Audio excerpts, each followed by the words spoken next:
I met a 13-year-old boy, Monaro, who was homeless and lost his mom during floods. His dad, after being married to another woman, left him alone. Traumatized by the situation, Monaro ended up having depression and anxiety. He was brought up in the community care home, and his biggest dream was to build a home just like others and help other homeless kids when he grows up.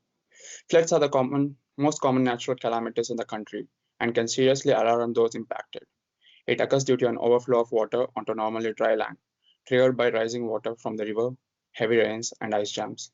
Over 10 people lose their lives, and more than 100 people are either affected, injured, infected, evacuated, or lose shelter due to the floods. The most significant health consequences of flood are drowning, psychological illnesses like anxiety, depression, PTSD, post traumatic stress disorder, injuries, fecal oral illness, and decrease in the birth rate, which leads to the spending of nearly $1 billion to regain a normal and healthy life. Although many policies are implemented, their efficacy is limited among Indigenous communities. My research focuses on the exploration of interventions that minimize inequities while delivering services to flood affected areas.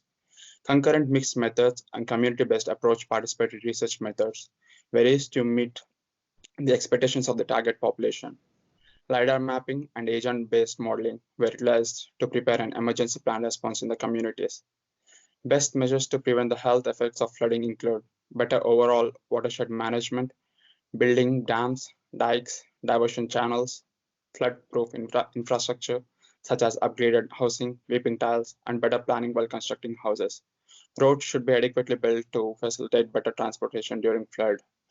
Better mental health services would enhance resilience and serve to reduce overall health determinants.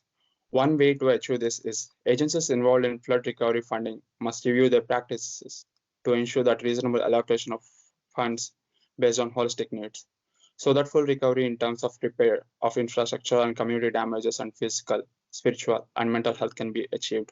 I do accept the fact in reality many challenges are to be addressed before implementing policies of any kind because indigenous communities are prevalent in the country and traditional practices vary among them.